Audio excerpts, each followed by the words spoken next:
tal? Muy buenas noches, bienvenidos a Minuto 1 en la pantalla de C5N. Hoy, más que nunca, la realidad.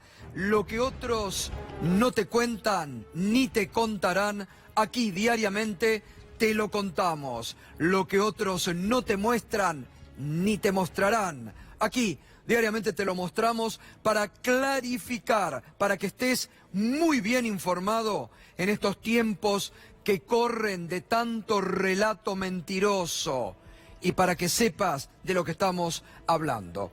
Nos podés acompañar con el hashtag Volvió el Trueque. Ayer te presentamos el primer informe de Juan Amorín en un barrio de la provincia de Buenos Aires, de Quilmes, donde las plazas, no solamente los fines de semana, también durante la semana, se han transformado en vías de búsqueda de oportunidades, donde la gente, donde los chicos deberían jugar. Hoy las plazas están ocupadas por el trueque, por el canje de ropa, de zapatos, por comida, lo que marca el punto de la crisis económica de la Argentina. Sí, le voy a pedir si bajan un poquito el volumen porque me desoriento, si no, mis compañeros, por favor. Bien, y en este sentido, bueno, vamos a pasar un segundo informe y también vamos a seguir hablando esta noche de la economía en estado puro, la economía que realmente sigue produciendo datos muy negativos para la Argentina. También esta noche, novedades de la justicia. Vamos a tener un informe aquí con Irina Hauser de un escándalo que crece, que ya Irina nos había anticipado, ¿no? En la Cámara de Casación Penal piden cambiar al presidente Germiniani. Todos los detalles enseguida lo vamos a tener, y también la situación del fiscal Carlos Stornelli. ¿Qué va a pasar con Carlos Stornelli? Bueno, también lo va a contar enseguida Irina Hauser. Tenemos que empezar con algo que realmente ha conmovido en las últimas horas. Siempre decimos en este programa que es el poder el que tiene que dar ejemplos. Lamentablemente en estos 3 años de macrismo, el poder ha dado malos ejemplos, malas enseñanzas, de demostraciones de estigmatización, demostraciones de discriminación. ¿Se acuerda cuando apenas comenzado el gobierno de Macri, hablaba Alfonso Prat-Gay de las grasa militante del Estado, de las discriminaciones y las persecuciones que había?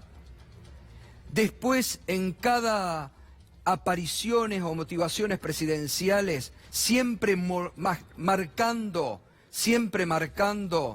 realmente alguna distinción de el poder de clase que hay en la Argentina de hoy. Bueno, cuando el poder en la Argentina no da ejemplo, pueden pasar cosas como las que han sucedido en las últimas horas en San Miguel del Monte, donde la conmoción que se ha dado en esa ciudad por la muerte de 4 jóvenes a manos de la policía de la provincia de Buenos Aires. ¿Sabe por qué le digo y hago y remarco lo del poder? Porque el gobierno de Macri y sobre todo la ministra de Seguridad, Patricia Bullrich, ha sido nuevamente la promotora de la mano dura, de la protección de fuerzas de seguridad o de integrantes de la fuerza de seguridad que disparan, gatillo fácil, que asesinan a habitantes de esta Argentina, que asesinan a habitantes de la Argentina por la espalda, como el caso Rafael Nahuel, o el policía Chocobar, a quien recibieron con honores en la Casa de Gobierno. Y recientemente, aquí en esta semana, Juan Amorín contaba con detalles el durísimo fallo judicial de la Cámara de Río Negro sobre el asesinato de Rafael Nahuel.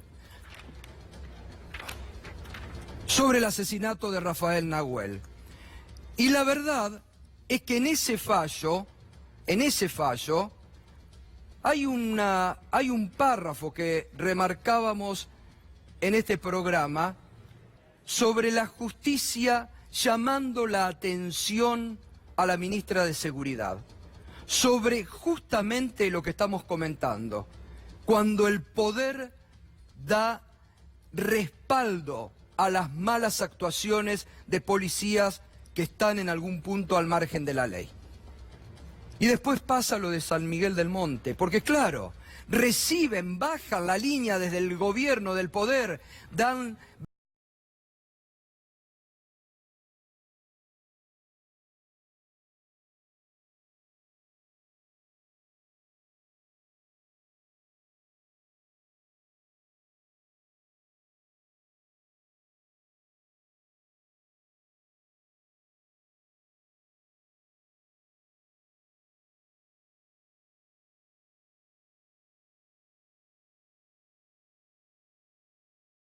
con el asesinato de estos 4 jóvenes, casi chicos, a manos de integrantes de la policía de la provincia de Buenos Aires. Fíjese la conmoción y el dolor de esos padres que no tienen consuelo. Nosotros lo queremos preso.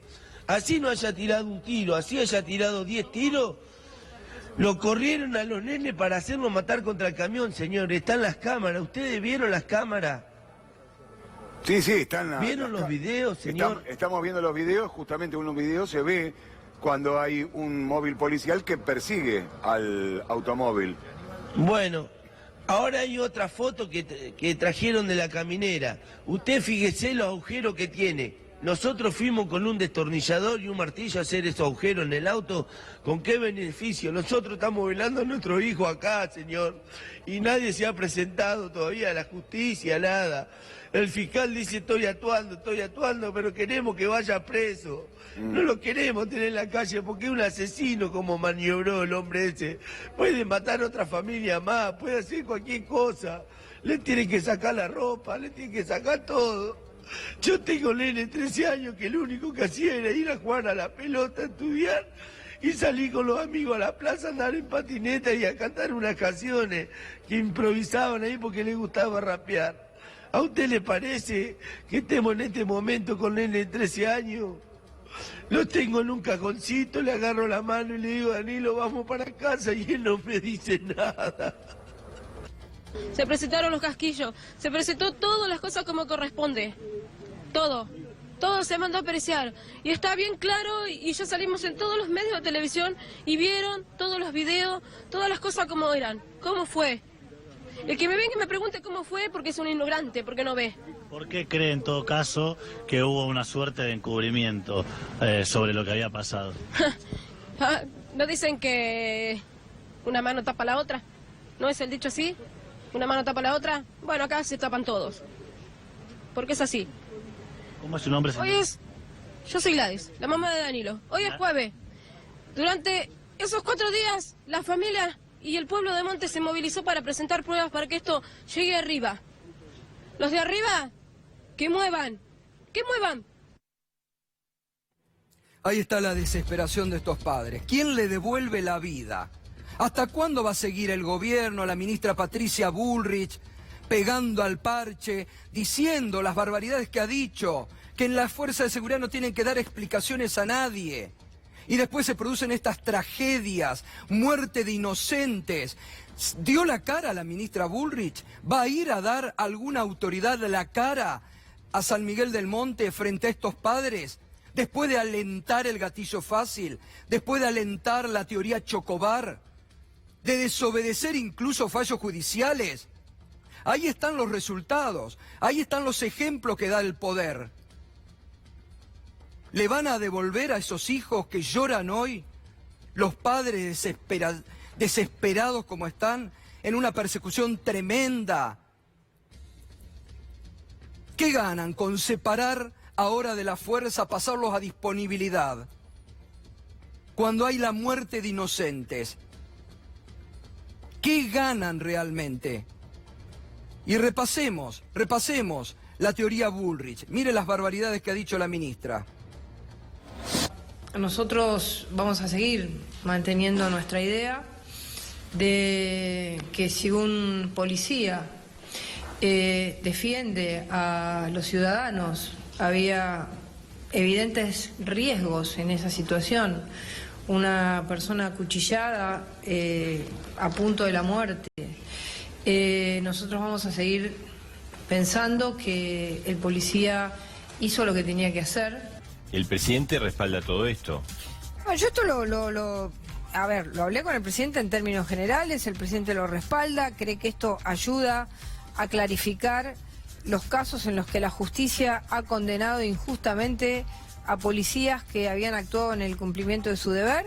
Nosotros estamos cambiando esta doctrina, la doctrina de la culpa hacia el policía siempre era culpable, hay jueces que no lo entienden, lo vamos a cambiar en el Código Penal. Cualquier país civilizado, el Estado lo primero que hace es darle la presunción de inocencia a su policía. Estábamos en el mundo al revés, no estamos enderezando. Si yo tomo al menor, al chico, cuando comete su primera infracción, su primer delito, yo lo que hago es impedir que ese chico siga su carrera delictual. Muchas veces dicen, son pocos los jóvenes. Primero, no son tan pocos. Pero si uno los agarra más jóvenes, impide que a los 18 años estén matando a alguien. No, el tema es que por ahí el temor de que genere que los ciudadanos se armen o que los ciudadanos quieran hacer justicia por mano propia. Bueno, eso es un tema de las personas. El que quiere estar armado, que anda armado. El que no quiere estar armado, que no anda armado. La Argentina es un país libre.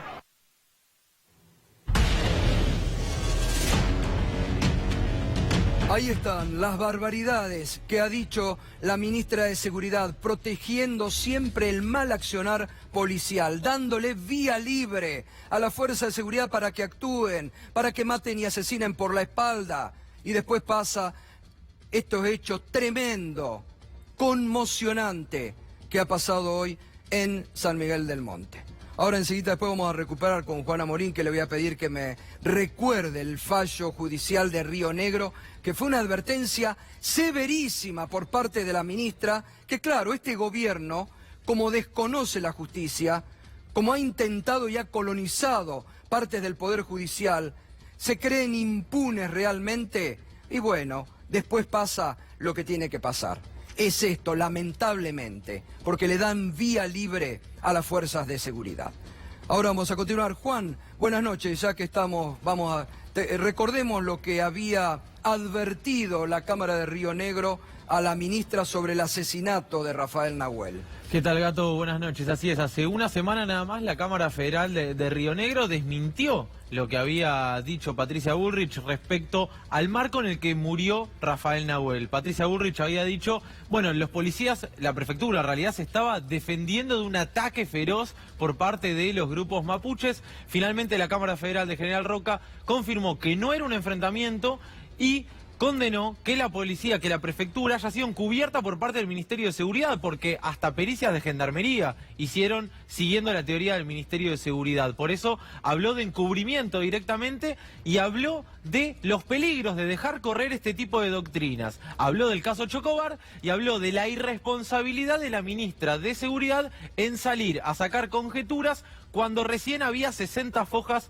en el expediente. Y yo no tengo dudas, Gato, y esto corre por mi cuenta, de que si no hubieran cámaras de seguridad, si no hubiera en este caso también testigos que afirman que vieron a la policía disparar, no sé qué estaría diciendo la ministra de Seguridad en este caso. Probablemente algo muy parecido a lo que dijo en el caso de Rafael Nahuel, mintiendo descaradamente. Bien, gracias. Bueno, es bueno esto recordarlo y tenerlo en claro día a día, clarificando, porque también se ha hecho mucha protección mediática sobre las barbaridades que ha dicho la ministra, que seguramente en algún momento va a tener que rendir cuentas también ante la justicia.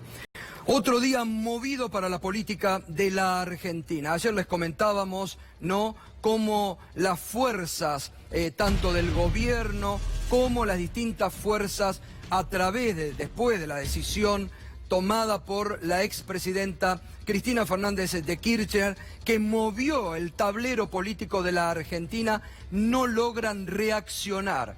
Y se han producido muchos movimientos, reacomodamientos, siguen dentro de Cambiemos los cuestionamientos a una posibilidad de la candidatura de Macri, sigue Cornejo, el presidente de la Unión Cívica Radical, muy duro en algunas posturas internas, y ayer comentábamos decisiones que había adoptado, por ejemplo, Roberto Labaña, que había dado el portazo a Alternativa Federal porque Schiaretti había abierto, convocado a la posibilidad de internas y sumando o pidiendo a Scioli, a Marcelo Tinelli, lo que había producido la molestia de Roberto Labaña y los socialistas. Hoy cambió de parecer Labaña, y dijo que aún existe el diálogo, lo decía de esta forma. Obviamente con Miguel, con el senador Pichetto tenemos una relación de mucho tiempo y simplemente dialogamos con toda tranquilidad. ¿Y cuáles son las diferencias que tienen? No, ya está. A ver, ¿sabe qué? Le puedo, si quieren, hablar de lo que estamos trabajando. Lo que estamos trabajando, en realidad está ya terminado, es la creación de un Consejo Económico y Social.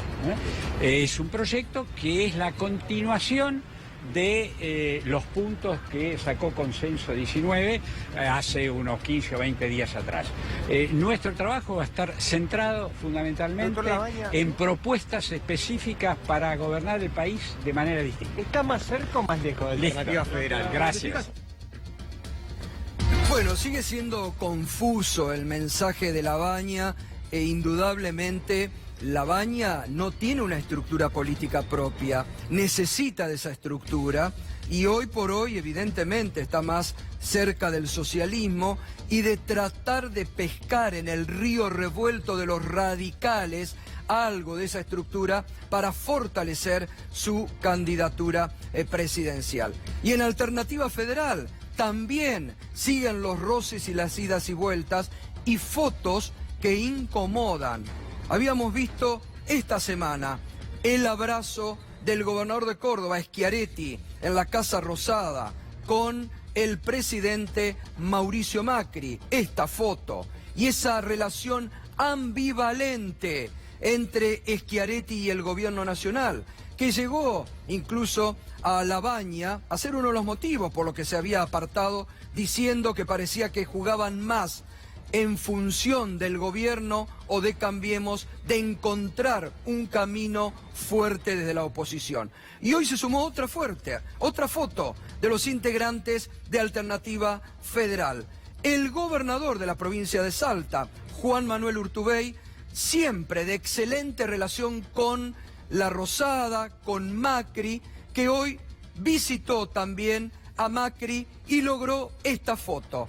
Lo que hacen es seguir desperfilando porque no está claro el mensaje de Alternativa Federal. ¿Quieren ser oposición o serán funcionales al gobierno de Macri jugando desde afuera para restar votos a la oposición, como ocurrió en el 2017 con la candidatura de Florencio Randazzo en la provincia de Buenos Aires? Esto incluso se lo preguntan algunos de los socios dentro de Alternativa Federal. Se lo preguntan en el entorno de Roberto Labaña. ¿Clarifican o confunden con estas fotos y estos mensajes ambiguos que da Alternativa Federal? Bueno, hoy también Daniel Scioli, que había sido invitado por Schiaretti, ha dicho que va a jugar donde es. Bueno, no nos olvidemos que es vicepresidente primero del justicialismo y que en todo caso va a ir, como anunció, a unas PASO dentro de ese espacio. José Luis Gioja hoy en la sede del PJ se reunió con 15 agrupaciones políticas y sindicales para armar el Frente Patriótico que será la base de sustentación de la candidatura de Alberto Fernández y de Cristina Fernández de Kirchner. Nosotros hasta el 12 de julio vamos a tener puertas abiertas. Vamos a ver si podemos constituir ante el frente que esté formalmente ya hecho, pero con la posibilidad que quiera agregarse se puede agregar. Me parece que hay dos cosas que son centrales que tenemos que decir bien fuerte, creo que las dije, pero las voy a repetir. La amalgama que nos une es las ganas que tiene la mayoría del pueblo argentino de que quienes hoy están gobernando se vayan porque han fracasado. Me parece que ese es un tema central. Y la otra, dividir la oposición a eso, es hacerle el juego precisamente a eso, al oficialismo. Muy bien, esta noche va a estar aquí con nosotros el intendente Mario Seco, que justamente vamos a estar hablando. Él fue uno de los participantes hoy en la sede del Partido Justicialista del armado de este Frente Patriótico. Novedades en la economía, en las últimas horas te contábamos, bueno, lo que fue otra vez el descenso en la actividad económica, la caída en la actividad económica. Ayer los números de la canasta de indigencia y hoy Mauricio Macri volvió a mostrarse desconectado absolutamente de la realidad, del sufrimiento que tienen muchas pymes y fábricas importantes de la Argentina que ven mermada su capacidad y su producción, mucho cierre. Escuche lo que dijo.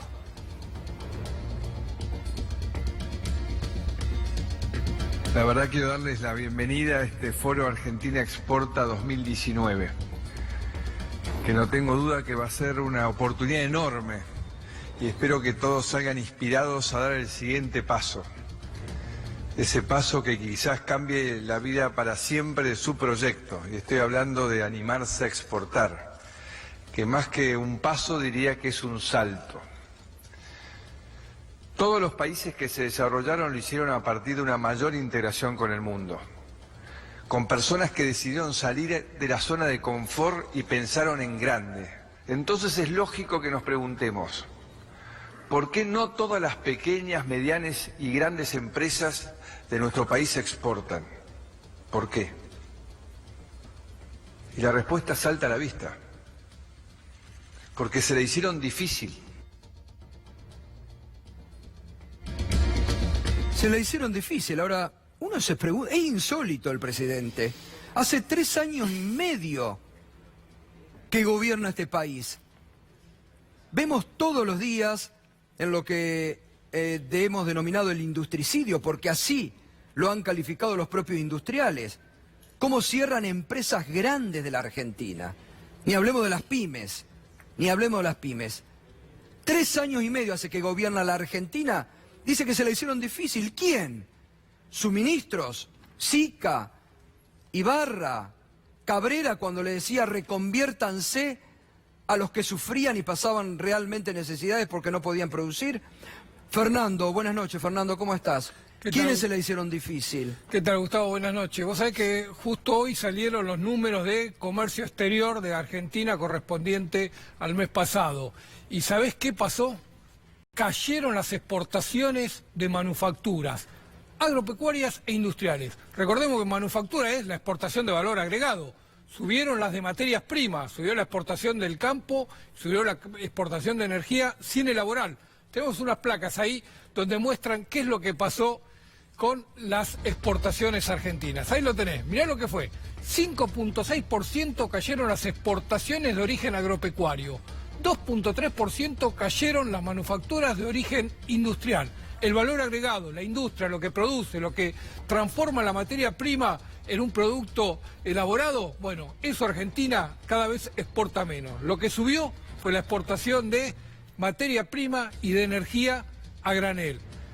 ¿Una contradicción? No, es el producto de este modelo económico que no da ninguna certidumbre a los industriales y que genera una caída muy fuerte de actividad que se refleja en estos números que estamos viendo. Lo que pasó con las importaciones. Cayó la importación de autos, cayó la importación de bienes de capital. Esto es inversiones, esto es lo que usa la industria para producir. 42.3% cayó la inversión que tiene que generar producción después. Cayó la importación de bienes de consumo, 35.2%, y cayó la importación de combustible y lubricante, y esto también tiene que ver con la recesión, porque hay menos autos funcionando, hay menos transporte funcionando, y eso se refleja también en esa caída. El dólar recontra alto es bueno para exportar si hay un modelo económico y si hay un proyecto de país detrás.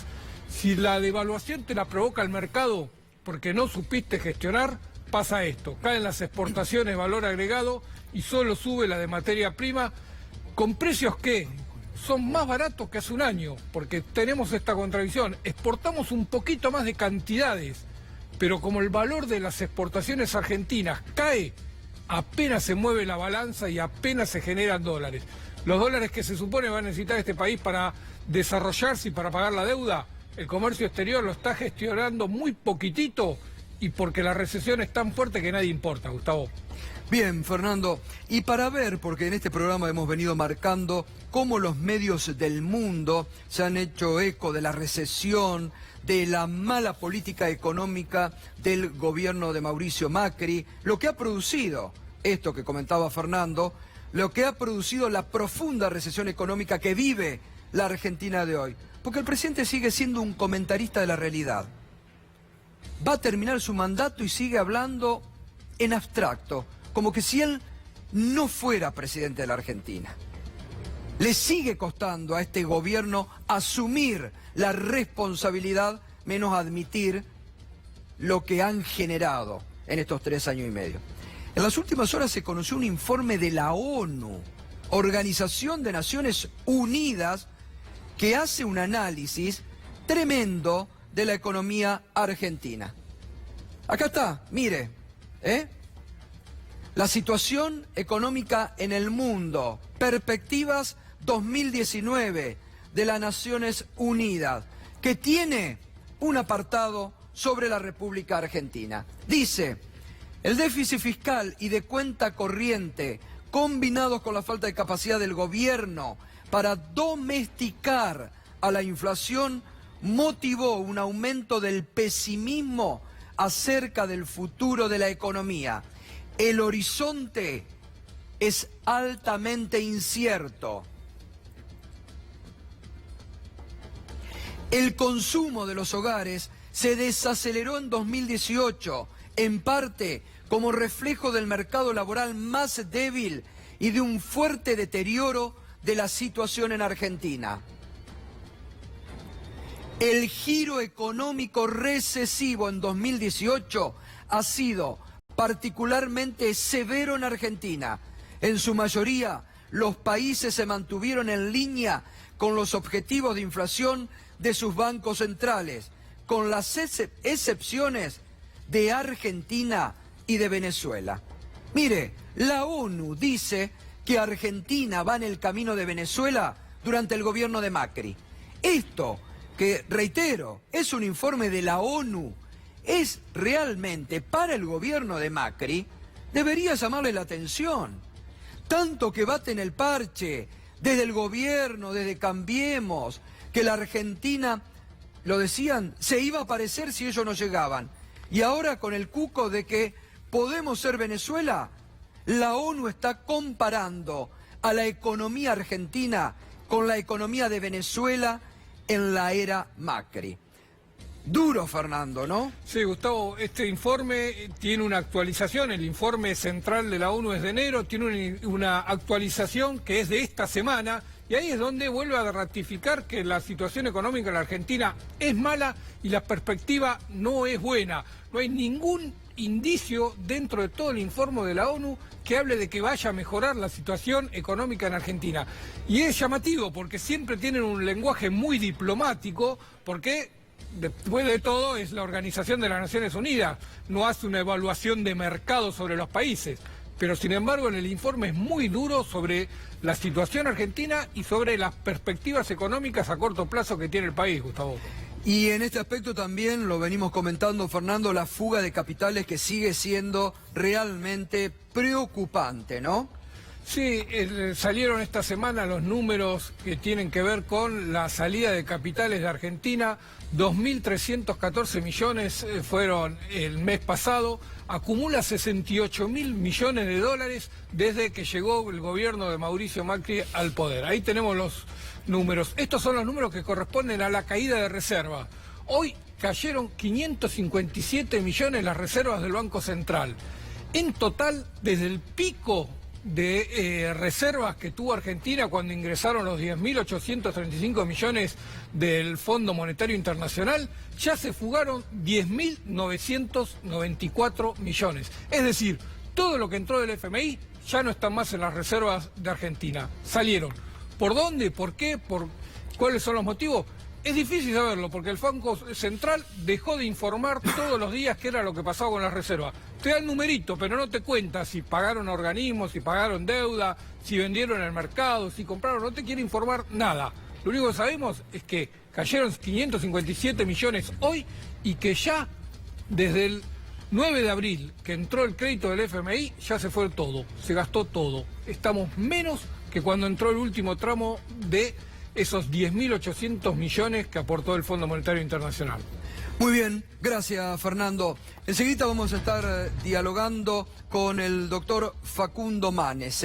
Esta semana, en el primer reportaje que dio el candidato presidencial Alberto Fernández, habló específicamente sobre el desarrollo en ciencia y tecnología, lo nombró especialmente al doctor Facundo Manes, dijo que había estado dialogando con él esta semana y además prometió que en caso de ser electo presidente le iba a devolver a la actual Secretaría de Ciencia y Tecnología el estatus de Ministerio de Ciencia y Tecnología. Así que va a ser muy interesante en minutos más estar hablando con el doctor Facundo Manes, que como ya le he contado en varias oportunidades, él tiene un proyecto amplio, realmente muy interesante, de cómo combatir la pobreza en la Argentina, enhebrando ciencia y tecnología, educación, trabajo, como las nuevas actividades fuertes del siglo XXI. Enseguidita, antes, Irina Hauser. Buenas noches, Irina, bienvenida nuevamente, recuperada de algunos problemitas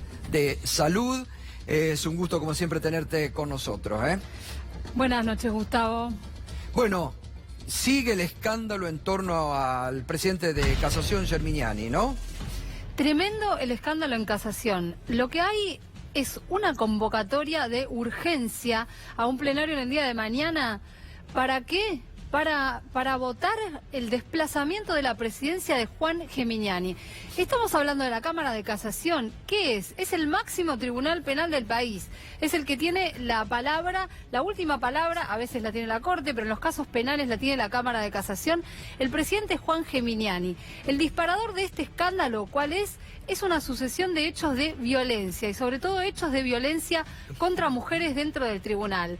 Hoy se firmó una convocatoria para esta reunión mañana, la firman 7 jueces de casación. 7 votos dentro del Tribunal de Casación, que tiene 13 integrantes, alcanzan para desplazar a su presidente. Si querés recapitulamos un poco de qué se trata, el origen de estos problemas, ¿no?, con Geminiani, que paradójicamente no fue votado por sus propios pares como presidente o reconocido a fines del año pasado.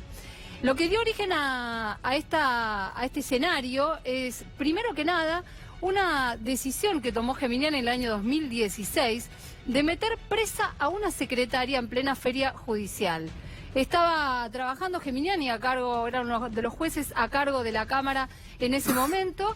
Le dio una orden a una secretaria de hacer una suerte de inventario sobre un material tecnológico que había en el tribunal y la secretaria le dijo que no era un tema de feria. ¿Qué hizo Geminiani?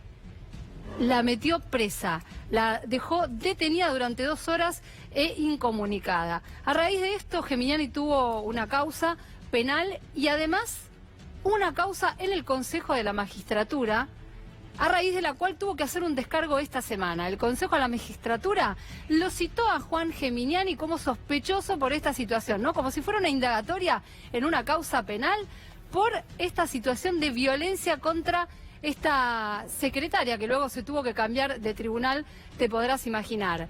¿Qué dijo Geminiani ante los consejeros?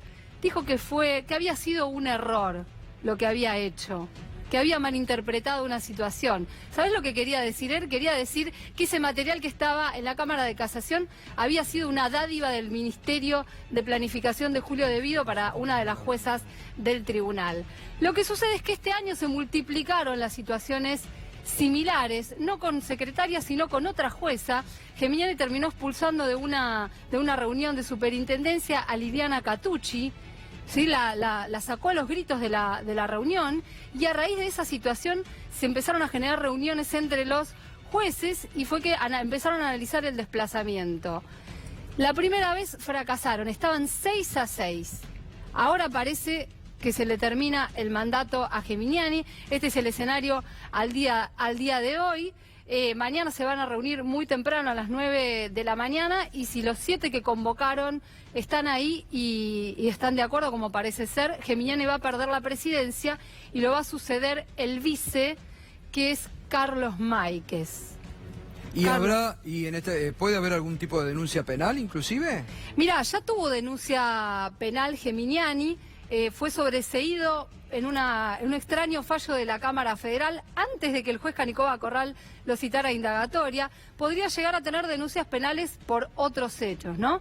Pero sí también está en una situación muy complicada en el Consejo de la Magistratura, que le puede llegar a imponer una sanción. De hecho, claro, en el momento que lo citan por violencia de género, con además el reclamo de funcionarias y juezas. Hay un documento de 50 juezas y fiscales de todos los tribunales reclamando contra la violencia ejercida por Geminiani. Imagínate el impacto que eso tiene. Obvio. Así que su escenario es bastante complicado. El presidente de la Cámara de Casación Penal Federal estamos hablando. No, totalmente. Gravísimo, gravísimo en el marco de una justicia muy realmente deteriorada en la República Argentina. ¿Y qué pasa con Stornelli? Real ahora ya oficialmente declarado en rebeldía. ¿Fue su abogado hoy a Dolores? Fue su abogado a Dolores, Roberto Rivas. ¿A qué fue? Hasta el día de ayer hacían trascender que iba a llevar algún escrito, que iba a hacer una presentación. No hizo ninguna presentación. Fue a mirar la causa y a tantear el panorama. ¿Por qué? Porque recordarás que la Cámara de Mar del Plata sacó un fallo esta semana donde, además de confirmar la situación de rebeldía de Stornelli, ¿qué hace la Cámara de Mar del Plata? La Cámara le dice al juez Alejo Ramos Padilla: usted tiene que pedir un jury de enjuiciamiento contra Stornelli. La situación es de tal gravedad que usted sería la persona que tiene que impulsar el jury. ¿Qué va a pasar ahora? Está precisamente el juez Alejo Ramos Padilla muy cerca de tomar una resolución sobre este tema. La lógica es que tiene que acatar lo que le está diciendo la Cámara, ¿no?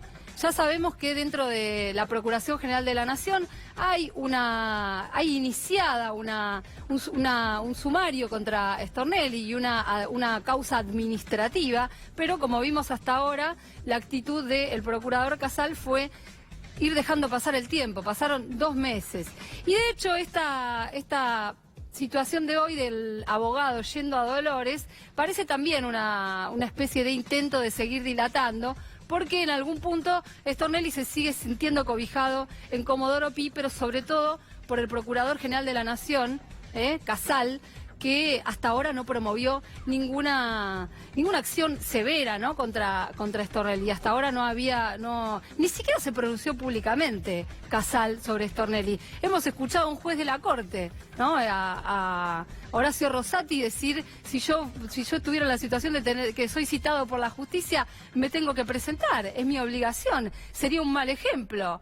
Bueno, en el caso de Casal, que viene a ser el jefe de Stornelli, todavía ni siquiera se ha pronunciado. Vamos a ver, la lógica sería que el juez Alejo Ramos Padilla siga los pasos que le está indicando la Cámara para finalmente en algún momento tomarle la indagatoria a Stornelli. No lo ha podido indagar. Ahora, trascendió hoy, Irina, que en las próximas horas puede haber una decisión muy fuerte o muy importante del juez Alejo Ramos Padilla. Claro, y la decisión puede tener que ver con esto que estoy contando. La decisión puede tener que ver con esto que le indicó la Cámara. Porque el juez Ramos Padilla no pidió el jury de Stornelli hasta ahora.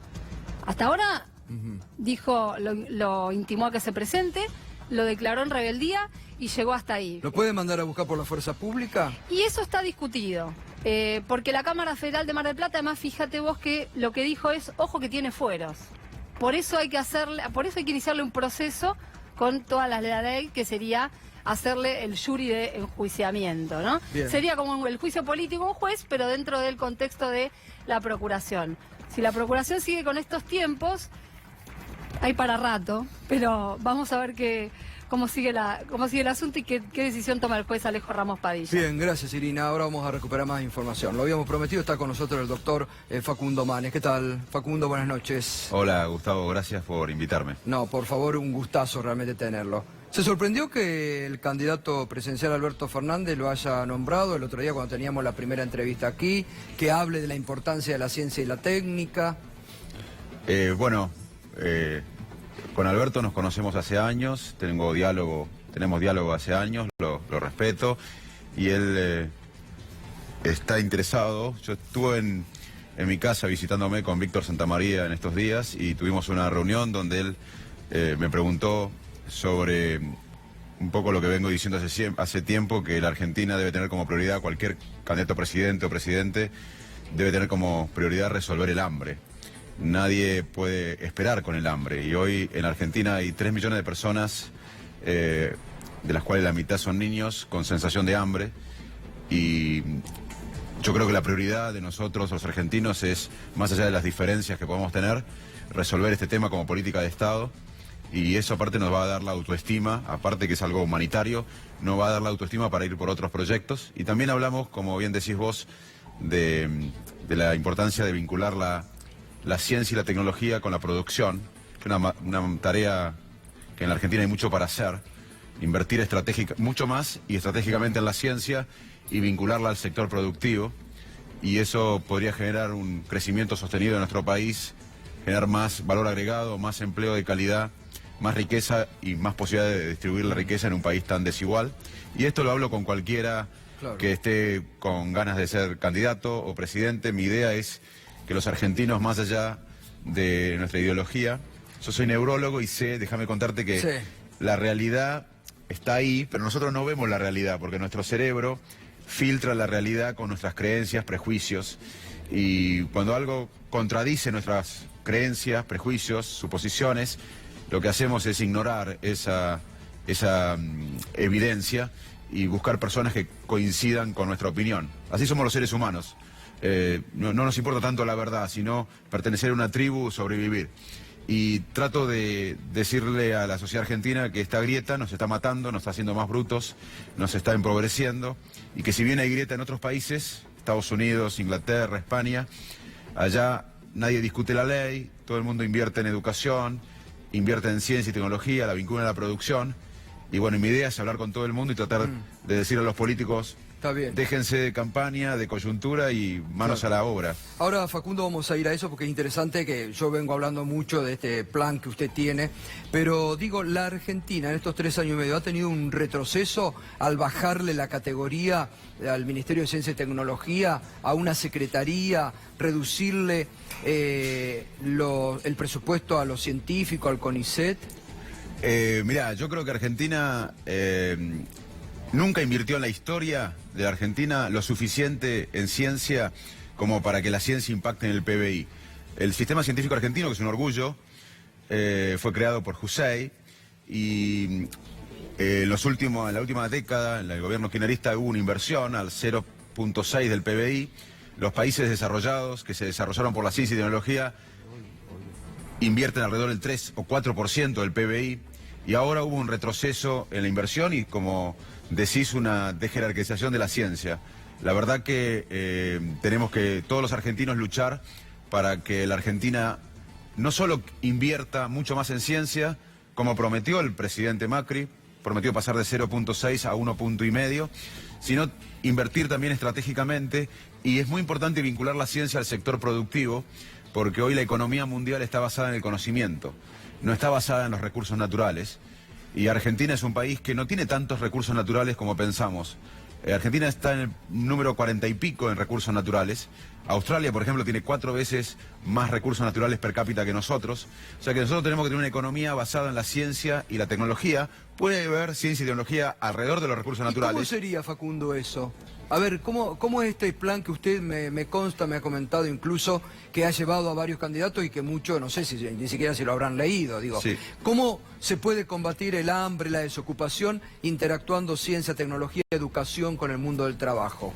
Bueno, los peores pacientes, vuelvo a mi rol de médico, a mi profesión, los peores pacientes, los pacientes que tienen una evolución más tórpida, un paciente viene al consultorio con un problema médico y si uno lo quiere ayudar, pero el paciente no reconoce su condición, el paciente tiene una mala evolución. Los pacientes que no reconocen los problemas tienen una mala evolución. Los pacientes que reconocen su situación tienen un panorama mucho mejor en el futuro. Y Argentina, para mí, es un paciente que un país o paciente que no reconoce los síntomas, porque Argentina los argentinos pensamos que somos un país rico, y la verdad que nosotros no producimos lo suficiente como para darle bienestar a nuestra sociedad. Inclusive hoy está, por ejemplo, como vos sabés, al 50% la capacidad productiva de la Argentina.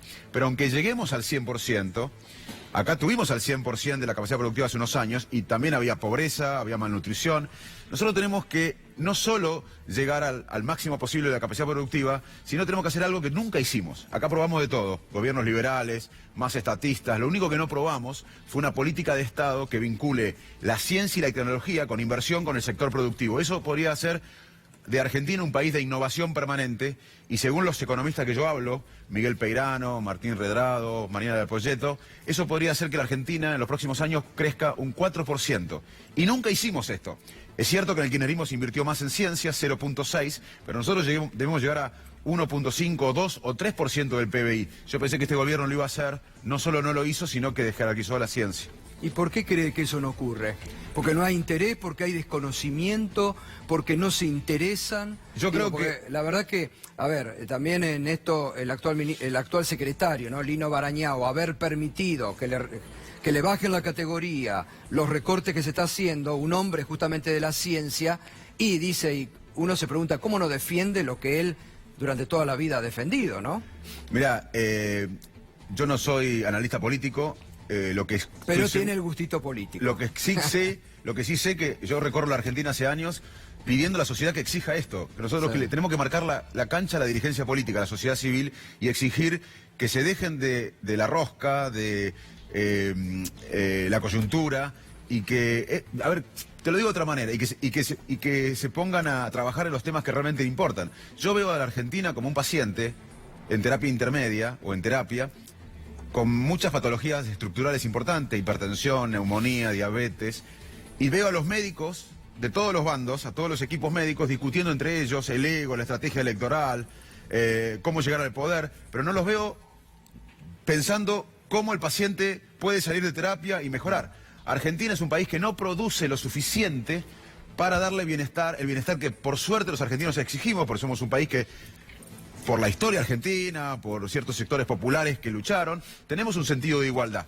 Esa igualdad hoy no la podemos brindar con la producción que tenemos. Si nosotros no vinculamos en serio, si no invertimos en serio, estratégicamente, en ciencia y tecnología, y no vinculamos eso con instituciones que hoy no existen, con la producción, hoy no existen esas instituciones, hay que crearlas, nosotros vamos a tener una sábana cada vez más corta, porque los productos, a medida que pasa el tiempo, tienen menos valor.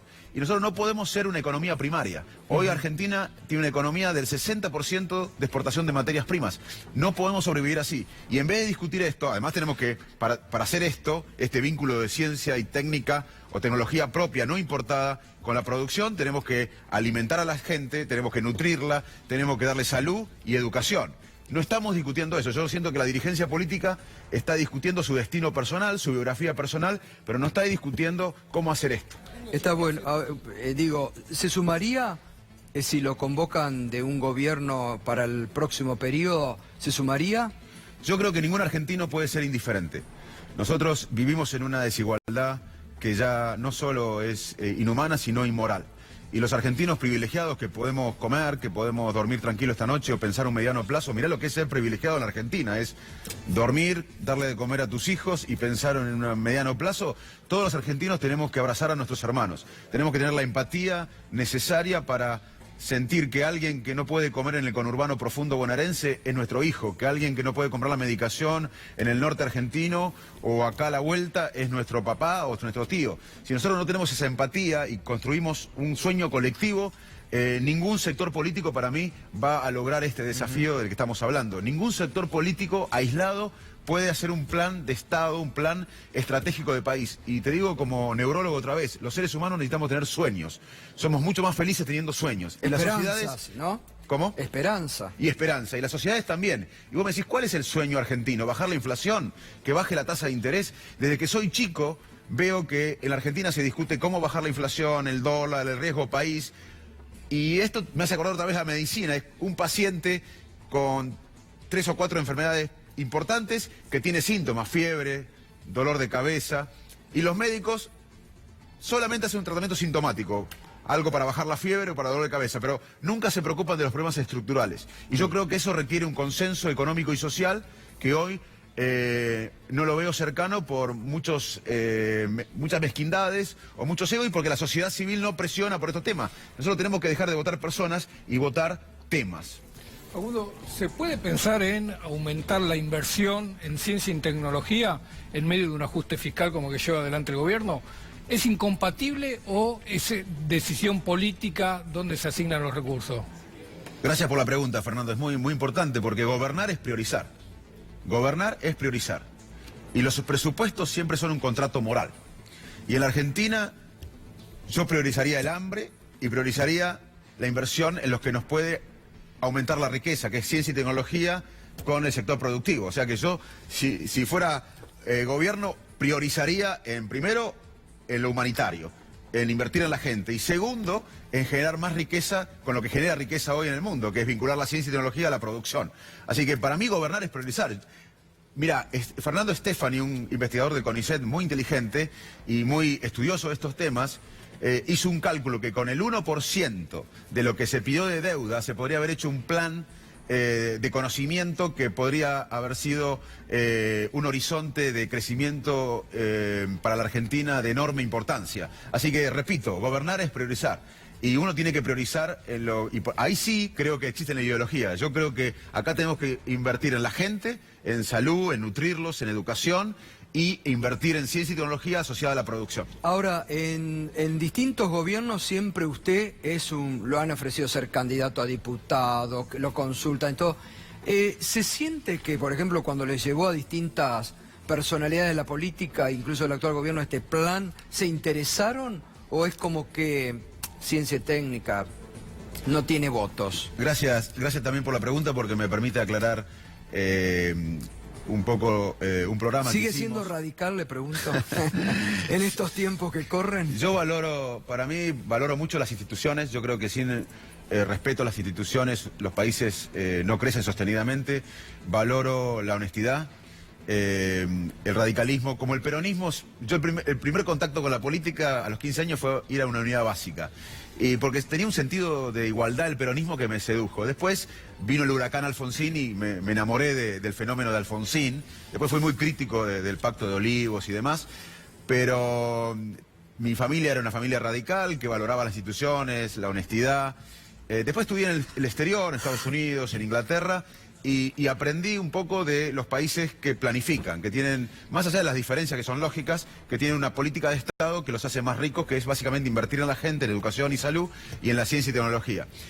Por eso cuando asumió este gobierno, yo veía con interés el radicalismo en esta coalición. Yo pensé que el radicalismo iba a ser más protagónico en discutir cómo resolver la pobreza, en serio, no con marketing, cómo alimentar a la malnutrición que existe desde hace años en la Argentina, cómo invertir en ciencia y tecnología. Eso lamentablemente no pasó.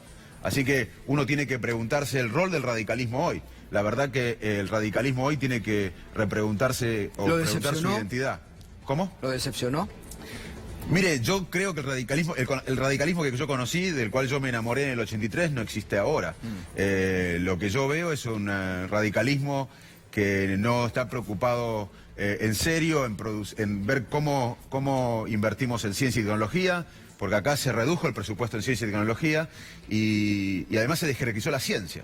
Acá se pasó de Ministerio de Ciencia a Secretaría y además los trolls uno ve en las redes que nos atacaban a los científicos diciendo que estudiábamos cosas irrelevantes. Un país no se construye así.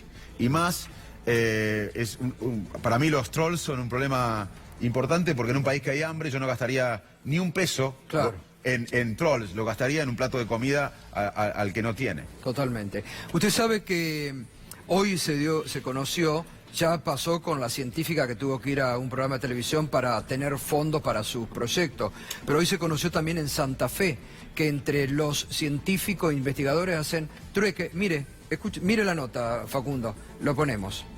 No hay país en el mundo de los que, que están desarrollados que no le dé importancia a la investigación científica. Y en el nuestro, en los últimos años, hemos cambiado ese paradigma, lamentablemente, y es una situación que nos entristece, pero que también no podemos evitar ponerla en consideración pública para poder revertirlo. Pablo, ¿nos podés contar un poco cómo es este trueque que ustedes están llevando adelante? Están empezando a quedarse sin insumos básicos como pueden ser reactivos, tubos de gases y demás. Y entonces yo te presto mi equipo y nos acomodamos y nos arreglamos entre nosotros. Es como aquel vecino que cae con la pastafuela, le toca la puerta al vecino y dice, no tengo un poquito de yerba para tomar unos mates en la tarde, algo así. Pablo Volcato, es tremendo lo que cuenta Facundo. Terrible. Además, te voy a contar una anécdota que le pasó al arquitecto de la India moderna, Nehru. Cuando Nehru asume, invierte en ciencia, en tecnología, en institutos tecnológicos, y los críticos le decían, pero Nehru, la India es un país demasiado pobre como para invertir en ciencia y tecnología. Y Nehru les dice sabiamente, ya hace décadas, justamente porque somos un país pobre no podemos darnos el lujo de no invertir en ciencia, en tecnología propia, porque ningún país se desarrolla importando tecnología y ciencia propia vinculada a la producción. Repito, el sistema científico fue creado hace décadas por Hussein, es un orgullo argentino. El gobierno kirchnerista llevó la inversión en ciencia y tecnología al 0.6, pero fue un impulso, pero necesitamos mucho más, necesitamos ir a 1.5, 2 o 3, como hacen los países desarrollados, y además invertir estratégicamente. Claro. Yo hago ciencia básica, yo investigo cómo el cerebro se conecta, pero además hay que decir, bueno, Argentina necesita 10 temas prioritarios para agregar tecnología, como hizo Australia. Australia tiene una economía en parte basada a los recursos naturales, pero a la tecnología asociada. Acá tenemos que agarrar el litio y no exportar materia prima, hacer tecnología alrededor del litio. Tenemos que agarrar el mar y no exportar los peces, sino tecnología alrededor de la producción del mar. Agarrar vaca muerta y no importar tecnología. Hacer lo que hizo Noruega. Noruega descubrió petróleo y dijo, esperen, vamos a desarrollar tecnología propia. Y hoy Noruega tiene mayor riqueza porque generó tecnología. Es mucho más fácil importar la tecnología y más barata. Pero ese no es el camino. Lo mismo con la minería o con otros temas de recursos naturales. Hoy hay que entender que Argentina no es un país con grandes recursos naturales per cápita, somos el país 40 y pico, y que los recursos naturales no son el principal motor de la economía. El principal motor de la economía es el conocimiento, la inversión en ciencia y tecnología vinculada a la producción. Así que esta dejerarquización de la ciencia y esta falta de inversión en la ciencia es trágica para nuestro país, y si la sociedad no exige esto, vamos a ser cada vez más pobres y vamos a ser cada vez más desiguales. Bueno, Facundo, un gustazo, esperemos, lo vamos a invitar más seguido, porque realmente hace falta este tipo de debate en la Argentina de hoy. Yo digo presente y futuro, así se debe resolver, y sobre todo que, bueno, en base al conocimiento que usted tiene. Así que un gustazo. Un placer y gracias por la invitación. No, por favor. Pedro Brigger. Buenas noches. Facundo Manes recién hablaba de sueños. Yo me pregunto cuáles son los sueños de la gente que va a votar al Parlamento Europeo este fin de semana o va a votar. Están muy preocupados, ¿no? Muy preocupados en Europa. Los sueños tal vez quedan un poco en el costado. Tal vez en el Reino de España tengan un poco más de sueños porque también hay elecciones municipales este domingo y las elecciones en Madrid, en la ciudad, en la Comunidad de Madrid y en Barcelona son muy importantes. Y ahí tal vez tengan más sueños respecto de cómo se puede vivir mejor en el Reino de España. Pero ¿cuáles son los sueños respecto de la Unión Europea y el Parlamento Europeo? Bueno, ahí hay sueños contrapuestos. Unos sueñan con la Unión Europea fuerte, importante, solidaria, con presencia en el mundo. Pero el crecimiento de los partidos de extrema derecha van en un sentido contrario. Lo que sueñan es destruir a la Unión Europea, realmente en un sentido contrario. Y tienen mucha fuerza. Lo que vamos a mirar con mucha atención este fin de semana, Gustavo, es qué pasa con la extrema derecha y cómo crece en la Unión Europea. Bien, mañana lo vamos a desarrollar más porque realmente, no solamente en Europa, lamentablemente, crece. Hay otro sueño, el de Theresa May.